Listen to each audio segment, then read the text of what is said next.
Di nuovo in diretta con i temi della sanità che ci portano a Mogliano Veneto, dove è stato sottoscritto in mattinata il protocollo d'intesa tra l'Istituto Costante Gris e l'ULSS 2 Marca Trevigiana per il trasferimento del distretto sociosanitario.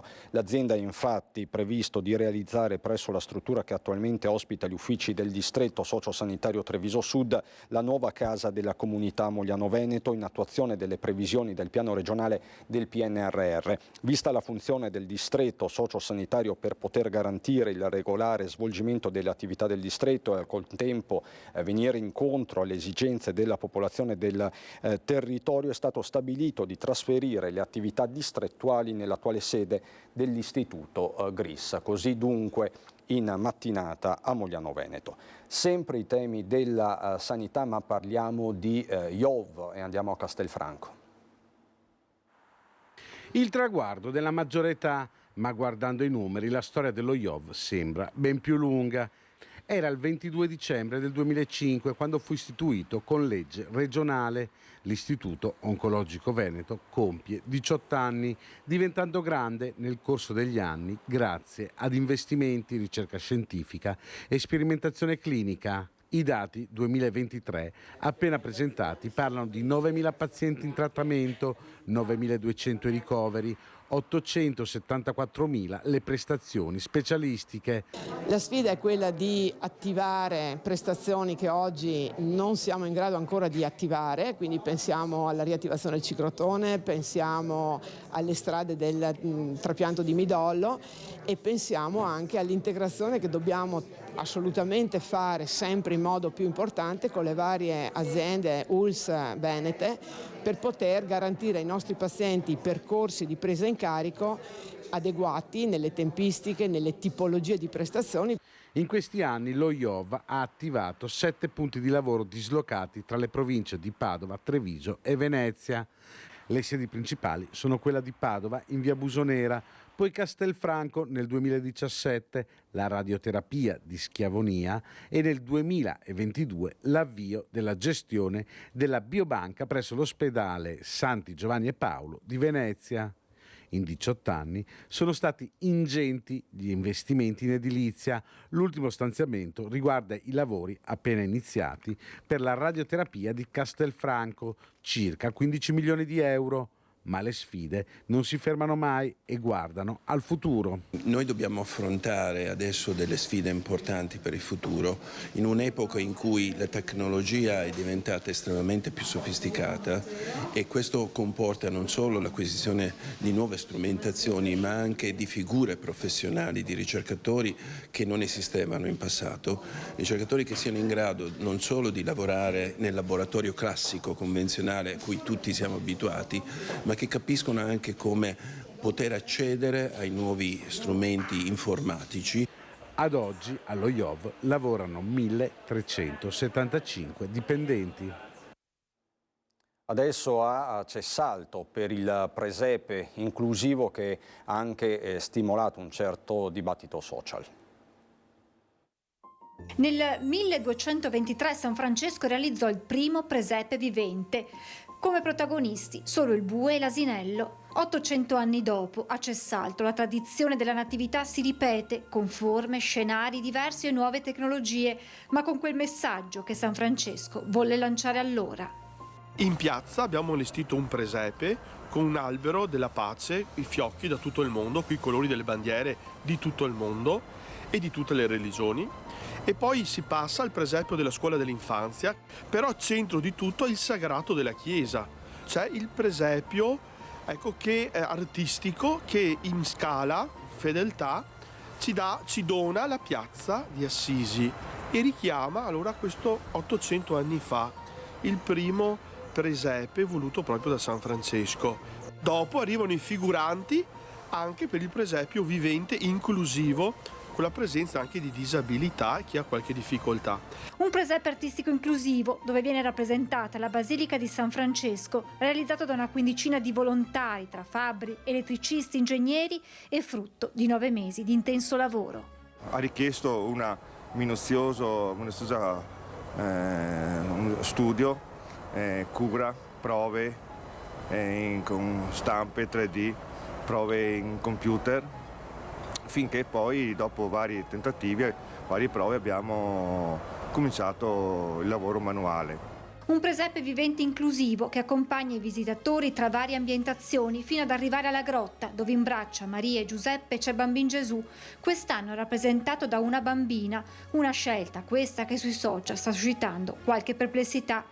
Cessalto si conferma, ancora una volta, il paese dei presepi.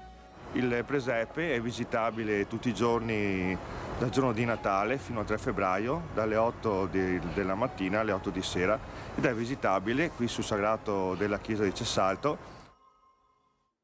E noi adesso andiamo a Belluno.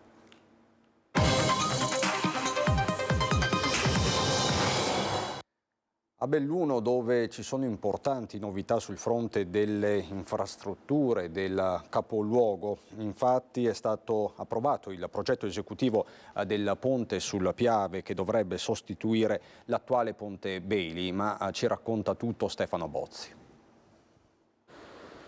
Della soluzione definitiva di un ponte sul Piave se ne discute da più di una decade. Il ponte Bailey, così sono chiamate le infrastrutture modulari formate da elementi componibili in acciaio, nacque infatti nel 2007 come soluzione temporanea per la viabilità in accesso al capoluogo ed oggi, a 16 anni di distanza, si intuisce una luce in fondo al tunnel.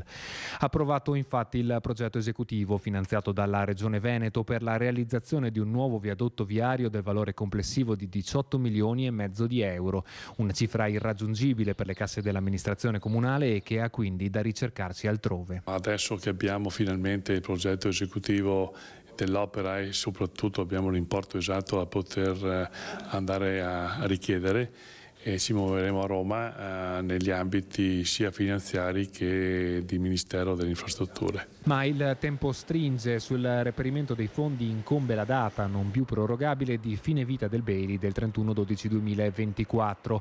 Fondamentale quindi aggiudicarsi la cifra prima di quella data per dare continuità a un nodo cruciale della viabilità cittadina. Credo che sia un'arteria comunale ma che sia di valenza provinciale e sappiamo il flusso di traffico che passa su quel ponte, quindi ci spenderemo sicuramente in qualsiasi ambito per cercare di finanziare questa opera. Secondo il progetto, il nuovo ponte sarebbe interamente sopraelevato nel tratto che va dalla rotonda di via Montegrappa, anch'essa oggetto di lavori di ampliamento, fino alla rotonda di uscita dalla galleria Belluno per garantire la massima sicurezza nel caso di esondazioni del Piave.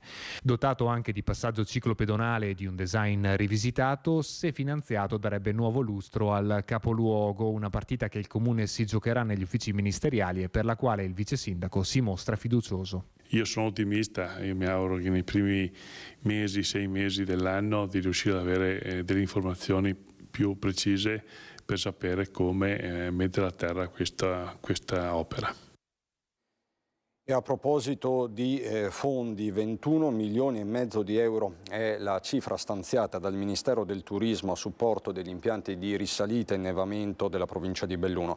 Una cifra importante che sarà impiegata per ammodernare e rendere più sicuri gli impianti sciistici di 6 società private operanti nel bellunese, che rappresenta un aiuto concreto a quello che è uno dei settori trainanti per il turismo dei territori montani. A comunicarlo il senatore bellunese Luca De Carlo, soddisfatto per una manovra che vuole tutelare, dice, l'indotto economico derivante dal turismo sulla neve, sempre più segnato da difficoltà strutturali legate all'innovazione e al cambiamento climatico. Queste dunque le parole di Luca De Carlo.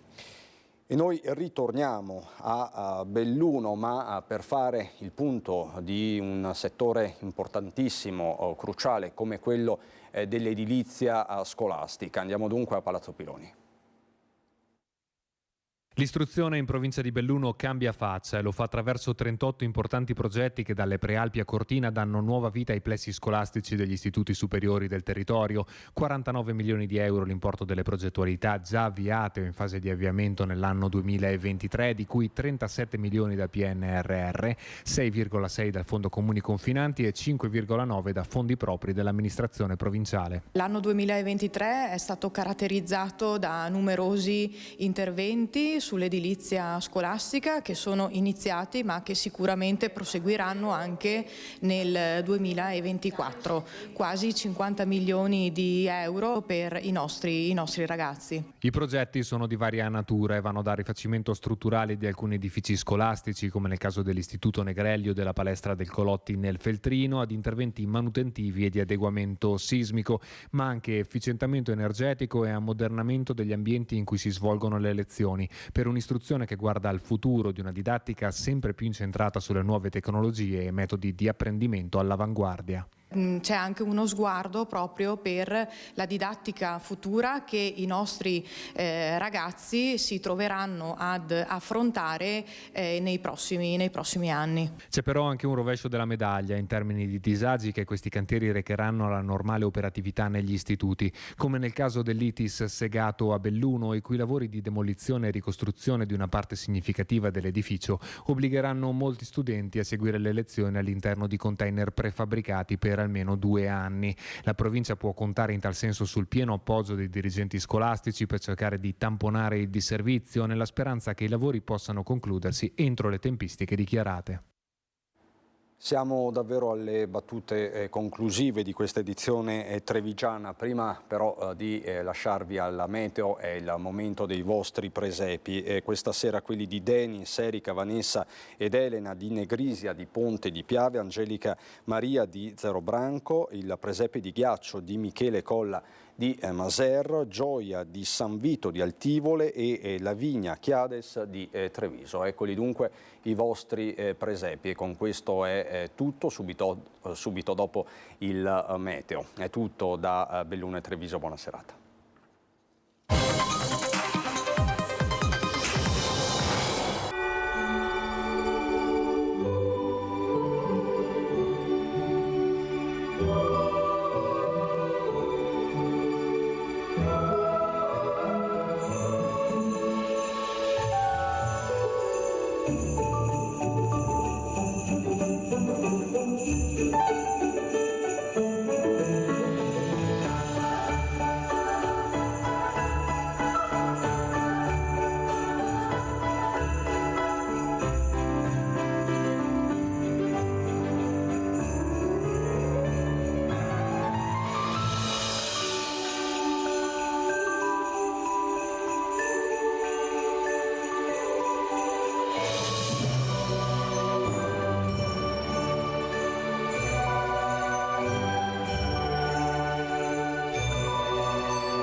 Società Agricola Torresana. Dai nostri animali nati e allevati nel cuore del Montello, solo carne e salumi genuini. Bentrovati al meteo. La tendenza ci dice che la pressione atmosferica potrebbe cedere lievemente. Vediamo insieme il dettaglio di giovedì 28 dicembre. Sul Veneto avremo nubi basse e nebbie che saranno ancora dominanti, come ci mostra la grafica. Tuttavia non è escluso qualche sprazzo di sole nelle ore centrali della giornata. Le temperature saranno stazionarie, minime tra 2 e 6 gradi, massime sui 6-10 gradi. Infine diamo uno sguardo alla situazione del Trentino Alto Adige, dove sarà ancora grigio e nuvoloso, con riduzioni della visibilità frequenti. Temperature minime tra 2 e 8 gradi, massime sui 7-11 gradi. Infine diamo uno sguardo alla situazione del Trentino Alto Adige, dove avremo molte nubi ovunque. Tuttavia sarà possibile qualche schiarita, specie sui settori settentrionali della regione. Temperature minime tra -3 e 2 gradi, massime sui 5-7 gradi. Dal meteo è tutto, vi auguro un buon proseguimento come sempre in nostra compagnia.